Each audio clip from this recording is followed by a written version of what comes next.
How's everyone doing today? My name is Dominic Cantrella, and this is episode 4 of Driven2Change. I'm here with Jake Spegal. Jake Spegal is a Grove City Christian high school graduate. He appeared on NBC for Court Press with 270 Hoops.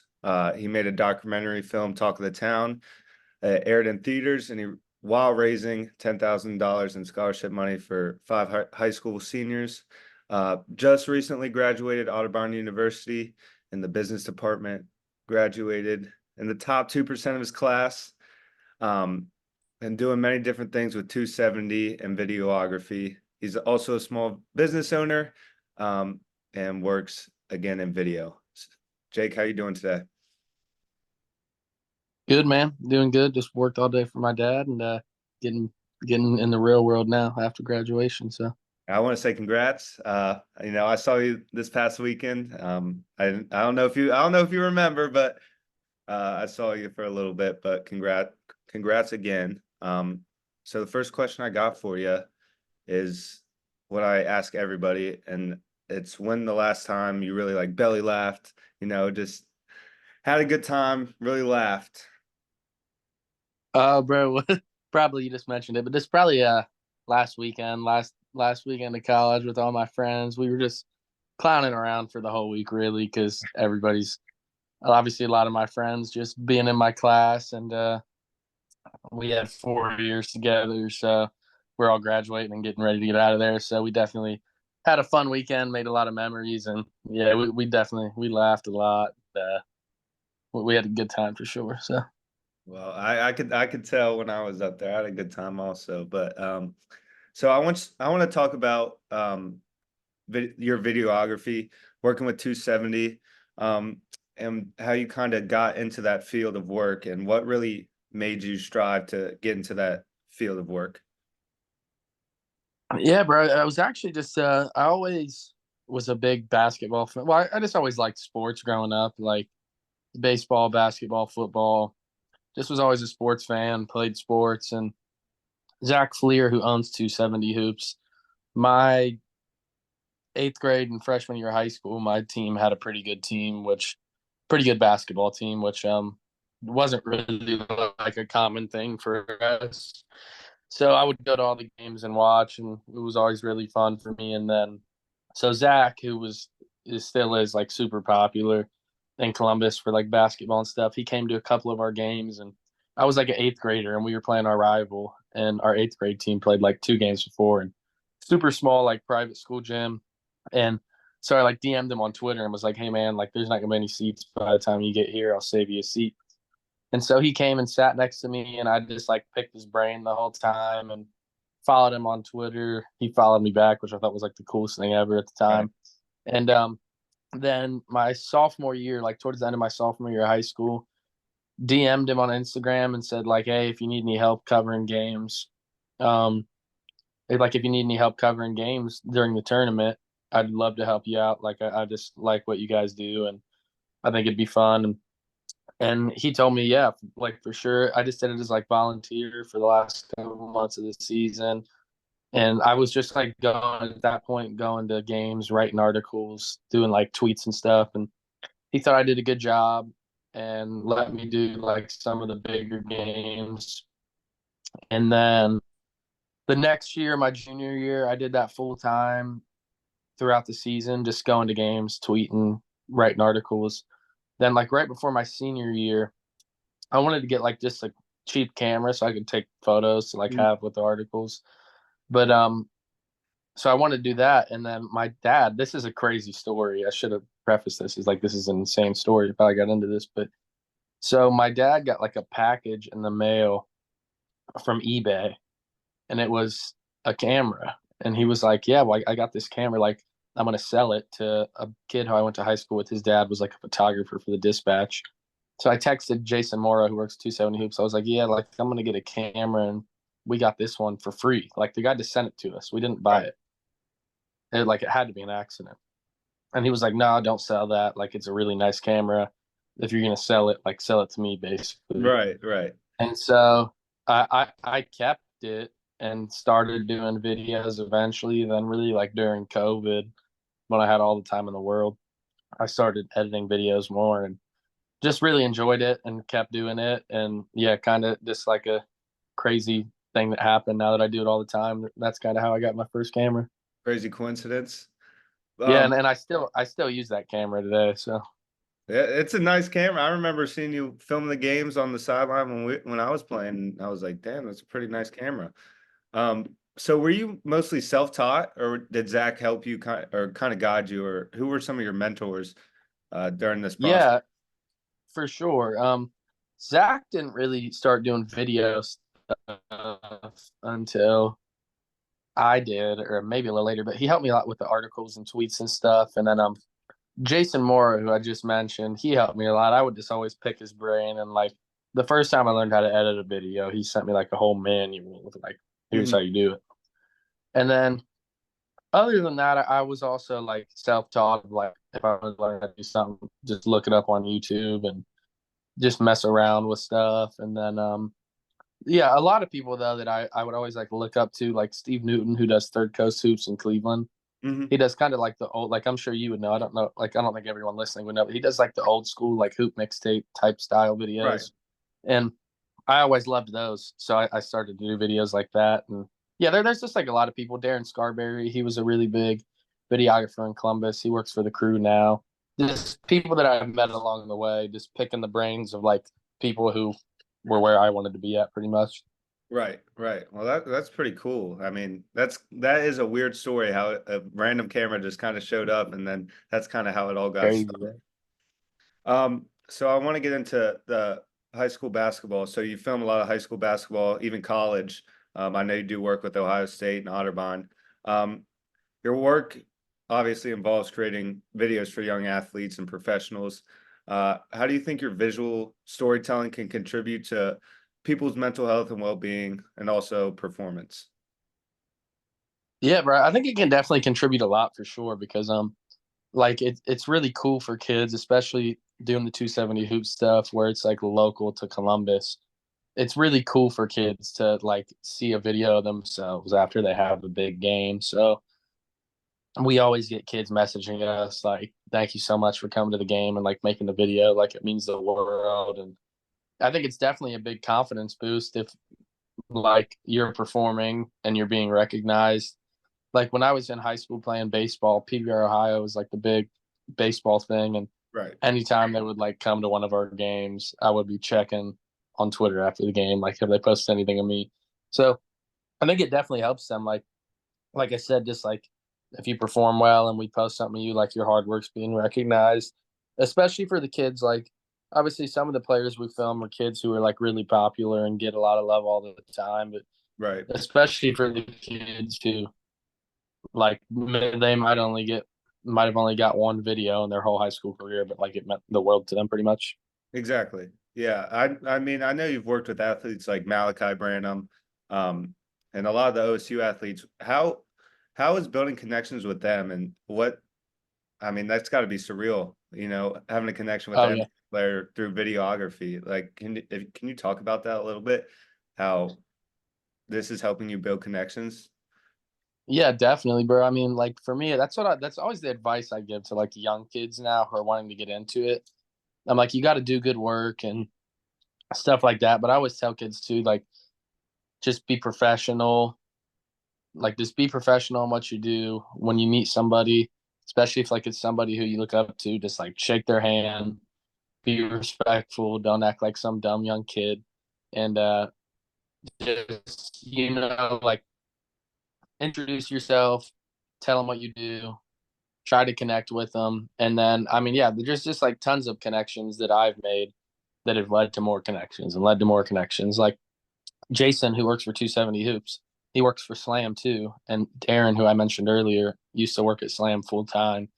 And he's from Columbus. And Jason connected me with him. And I got connected with a lot of, I got connected with like a lot of the guys that I work with now just through coaches or trainers or stuff like that. And then like it just leads to really cool opportunities. Like obviously this stuff with Malachi, like I got to go with him to the draft, and like I've been down to San Antonio to visit him and stuff. And So I mean, it's really cool. Like it's definitely surreal too. Some of the stuff I do, like when I went to the draft, I was like, wow, I can't believe like I'm at the NBA draft. Right. Just a lot of experience where it's kind of just like you got to sit there and soak it in for a sec. It's crazy how it could take you so far, just kind of following someone with a camera, and Yeah, that's literally. that's really cool to me because that's basically what I'm doing, just in an interview fashion. Um, but yeah, that's really a surreal experience being at the NBA draft. I can't imagine how that felt for you, and yeah, that's mind blowing. That's every kid's dream to at least go to Yeah, the and like draft or be in the draft. yeah, even when I was younger too, or I guess not younger, like 2 years ago or 3 years ago, when I first started going to film some of the Ohio State games, it was just crazy because I've always been an Ohio State fan, and it was like I remember the first game I went to, I like texted my parents, and because like I'd be on the baseline filming, and I texted them and just said, look for me on TV, like I'll be Right. right So in front. are you working with Ohio State, or is that a contract thing, or is that just you going to film? No, so that's yeah, just like so that's working for 270, filming the games for 270.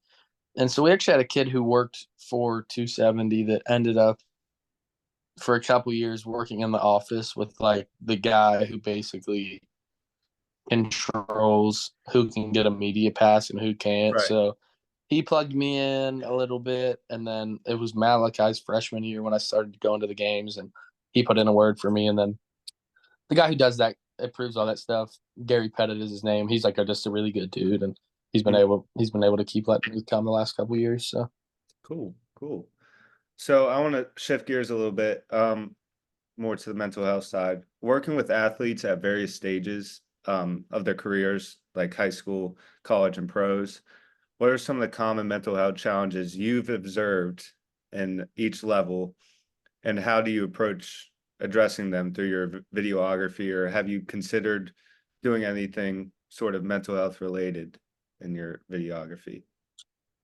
yeah, bro, I think like honestly, the biggest thing for a lot of athletes is like when they go from one level to the next. So Mhm. when they go from like high school to college or college to pros, like a lot of these kids are the best player on their high school team, or they're the best player in the state, and then they go to some major college to play and they're not playing a lot, and it's kind of just like, wow, probably thinking, maybe I'm not as good as I think, or maybe I'm not good enough to play at this level. I think that's like the biggest one I see for sure. Or just if a kid like has one bad moment, Mhm. then they like let it glare over all the great moments that they've had type thing. And I think like one thing that I did for Malachi, somebody close to him asked me to do during his rookie season in the NBA was when they had me basically send him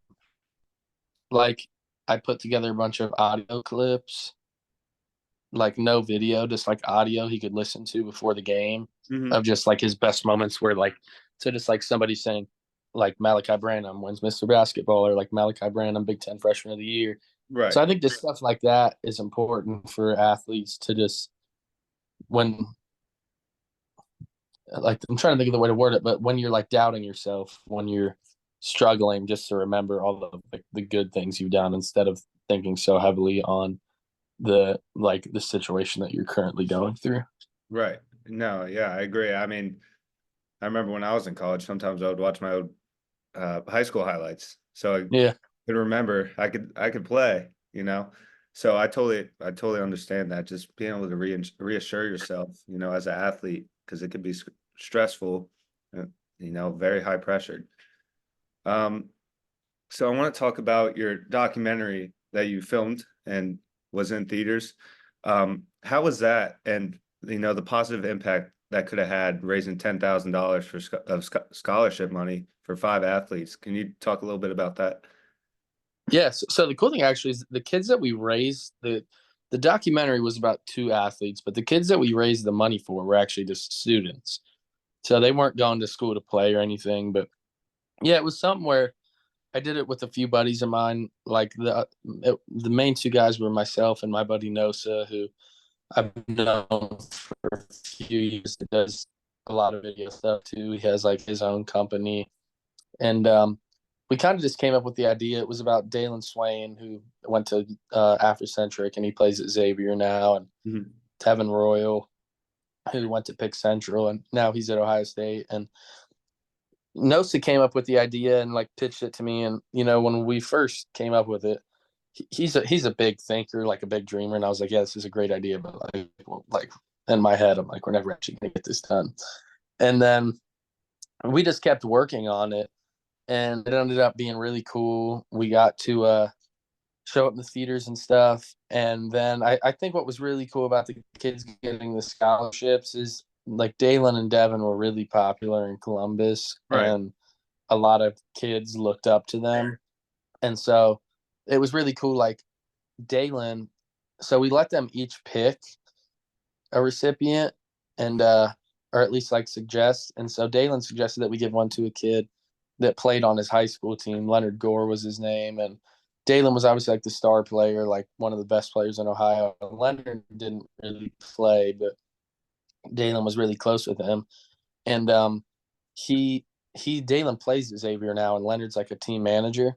Oh, really? And yeah, so it was really cool because I think I'm sure that just meant a lot to him that he got to like that Dalen would think of him, and like that he's this like big star athlete, but he's not too big of him. Like he doesn't think too much of himself that like he's going to forget about his friends who might not be like as popular on social media or stuff like that. And I just think the other kids that got the scholarship too, it was just cool for them.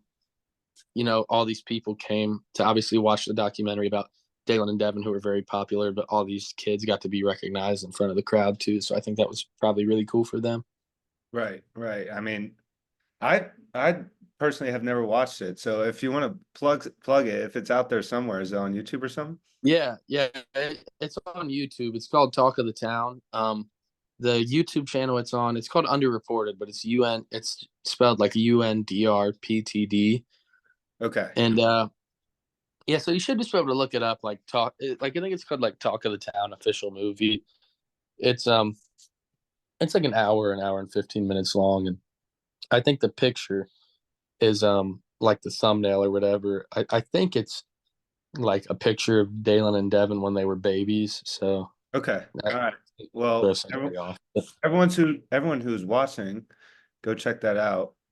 I'm gonna check that out after this. I'll probably watch it after this. So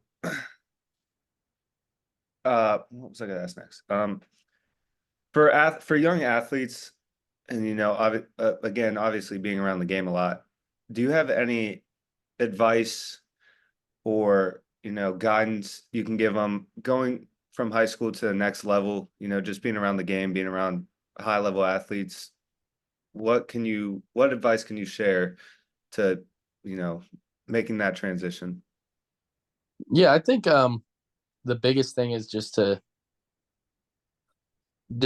think just for any athlete at any level, no matter what, is just to always remember that and this is hard, I know, especially like for kids who love sports, but like that it's just a game, and that there's so much more to like any person than just dribbling a basketball or throwing a football or throwing a baseball. Like there's so much more to life than that. So that was something that really helped me in high school baseball. I used to always overthink it, and then eventually I started playing really well when I was like, all right, dude, like if I don't play well, who cares? Like I'm not gonna play baseball forever. And um I also think like if you're moving from high school to college, just kind of like humbling yourself and realizing that you're gonna have to work hard, and that it's like gonna be a rocky path, kind of like it's a cliche, but you just got to trust the process, and you got to accept whatever role is there for you, and excel in that, kind of just be a star in your role.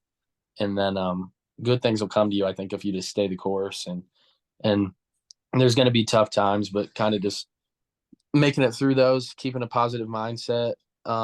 Just remembering, like I said, that it's just always a game, and that eventually, if you kind of stick through it, that you'll be successful in some way, even if it's not the way that you imagine. Right. And that's good advice. It really is. LeBron said the other day, it really is just a game, and at the end of the day, you're a bigger person than, the basketball or the baseball or the football. So I like that message, and that's something everyone should listen to. If you have a bad game, it's gonna be all right. It's not the end of the world.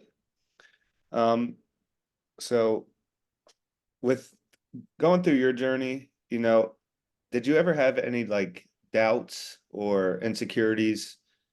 And if you did, can you share those struggles you had, coming up from teaching yourself until now? Yeah, bro, definitely. Just I'm always bad at, like, I pay attention to others a lot. I always like focus a lot too much on what other people are doing. So with like the video stuff, I would always look at like these dudes that are like famous video creators, and they're making these crazy edits, and I was always just like I can't do this. Like, this looks so hard, so time consuming. Like, I don't know if I'm gonna be able to do this. And then even like without, like, other than the video stuff too, like I work for my dad, who we have a landscaping business, and I want to help my brother with that in the future. And I always worry about that too, because I'm around my dad all the time, and even my brother too. And I'm always like, they know so much, and I have so much to learn. But I think it's just a thing too, where you got to be patient and realize that not everybody's like not everybody's path's always going to be the same. And if you just kind of stick it out and work hard, just, good things will come over time. I think it's just being patient and continuing to work hard every day and kind of figuring out what your path's going to be, sort of. Exactly. Have you ever experienced like burnout or anything doing this, or is it something you just always love doing? Oh yeah, definitely. For sure. I mean, especially like with when I travel a lot, you definitely get burnout from that, or just going to games all the time. And then also from working with my dad doing landscaping, we work really long days. And then um, I'll always have to come home and make videos. So I used to be terrible about that the first couple of years of college. I was filming every weekend, and I had class, and I would film games at night and just working all the time. And then really this year, especially, I was like, all right, it's my senior year. Like, gotta relax, have some fun. And Right. because I was always worried about just being successful and making money and all that stuff. And just kind of realizing that, if one day I'm going to be 60, and I need to have some memories to look back on Right. instead of just, working all the time. And Exactly. No, I totally agree. I totally agree with that. Have a nice little balance in your life. What was it like yeah. working at Otterbein, the school you graduated from? Can you talk to me a little bit about that experience and some of the most favorite moments you had from there? Yeah, but it was super fun because that was something where, like, I was never really worried about making money or anything. It was just fun to be with my friends, and obviously a lot of the events I film and stuff will be kids I don't know, or this high school games or stuff like that. So it was really fun to like capture moments of my friends, especially like, I guess some of the best memories were like the times when we beat Capital, or like this year when they beat John Carroll, who was ranked #1. I think just like capturing those moments of my friends and being able to like share it with them and share it with the coaches was definitely really fun, because like those are just, especially college too, those are the memories that you'll remember forever. So Right. And then, wrapping it up here a little bit, what are some of your, you know, all-time favorite moments since you started working with 270, with Slam? What are some of your top moments? I think with the 270 stuff, going to the state tournament's always really fun. Um, we usually like we'll get an Airbnb and stuff in Dayton, and it's fun to just get to watch the games, obviously, but also like spend the evenings and spend the weekend with friends. That's always really fun. Um, Going to the draft, like, well, really just all that traveling with Malachi before his draft stuff. Mhm. That was really cool. To just get to travel around with him, like just get some great experiences. Got to go to the NBA combine, the draft, got to go to LA with him. That was all super cool. We got to go to like a Dave Chappelle show, which was awesome. Um, and then a couple years, the last 2 years for Slam, I went to the NBA G League showcase, which was like a super surreal moment too, because like a bunch of pro basketball players. And just doing all the Ohio State games too was always really fun. I got to go to one of their games against Michigan and like film the game, which it was just really cool to kind of see like a sold out house. Even doing like I did two of the women's games against Iowa when they played Kate Clark, who's obviously like a generational player for women. So Right. those are just a few. I could probably think of some all day, but those are Right. definitely some like the most memorable ones for sure. And last question I got for you. Any advice to young athletes, young videographers trying to follow in your footsteps, people that look up to you? Any words of wisdom before you sign off here? Yeah, I would just say kind of just reiterate a lot of the stuff that I said so far. Like no matter what you're doing in life, just always work hard at it. You'll never be successful at something if you don't work hard. But at the same time, remember that there's more to life. Find a balance in whatever you're doing. Be professional in whatever you're doing. Just honestly, as simple as it sounds, just be a good person. Be a good person to people. Treat people the right way. I think if you do those things honestly, like work hard, be balanced, treat people the right way, just trust whatever's in store for you, then I think at the end of the day you'll have a life that you'll enjoy, and you'll figure out whatever paths for you, and you'll be successful in it for sure. I couldn't agree more. Well, Jake, I really appreciate you coming on. I know it was pretty quick how we got it moving. We talked about this weekend, but I appreciate you coming on, making a difference, whether you know it or not. So, uh, again, thank you. And to everyone watching, thank you for watching. And I'll see you on the next episode. And remember, life is grand. Yes, sir. Thank you, bro.